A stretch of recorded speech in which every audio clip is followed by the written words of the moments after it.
ఈరోజే ఎవరితో మన టీం అందరితో మాట్లాడుతూ పర్లేదా ఈరోజు సక్సెస్ ఈవెంటు కొంచెం సిచ్యువేషన్ సెన్సిటివ్గా ఉంది కదా అని అడిగినప్పుడు నాకు ఇమీడియట్గా అనిపించింది ఏంటంటే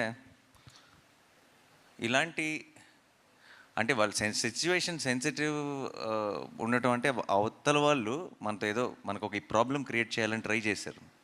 ఆ ట్రై చేసిన దానికి మన వాళ్ళు మన ఇండియన్ ఆర్మీ చాలా పద్ధతిగా ఫోకస్డ్గా డిగ్నిఫైడ్గా వాళ్ళకి తిరిగిచ్చింది కదా. అదొక అంటే వాళ్ళు చేసిన ఒక దానివల్ల ఒక ఇండియాలో ఒక పార్ట్లో ఒక సినిమా సక్సెస్ ఈవెంట్ క్యాన్సిల్ అయిందన్న సాటిస్ఫాక్షన్ కూడా వాళ్ళకి ఇవ్వకూడదు మనం. మా అంటే అసలు ఏమీ టచ్ చేయలేకపోయారు అన్నది కూడా ఒక స్టేట్మెంట్ పాస్ చేయాల్సిన బాధ్యత కూడా మనందరికీ ఉంది టీమ్గా. Let's celebrate, let's say our salute to the Indian army, Indian navy and you know అందరికీ ఆ ఫ్రంట్ లైన్స్లో ఉండి ఫైట్ చేస్తున్న వాళ్ళందరికీ మన ట్రిబ్యూట్, మనం రెస్పెక్ట్ పే చేసుకుందాం. అండ్ దిట్స్ ఇస్ ఆల్సో బ్రహ్మాండమైన ఒక ఆపర్చునిటీ అని చెప్పి ఈరోజు ఈవెంట్ని యాజ్ టీస్గా ప్లాన్ చేయడం జరిగింది, ముందు ప్లాన్ ప్రకారమే.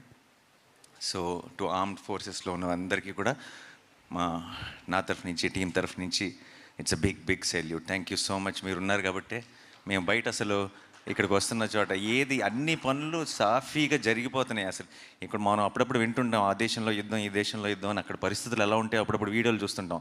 మన దేశం అంతా యాజ్ ఇట్ ఈజ్గా ఫంక్షన్ అవుతుందంటే దానికి కారణం ఇండియన్ ఆర్మీ అండ్ వాళ్ళందరికీ మన సైడ్ నుంచి బిగ్ సెల్యూట్.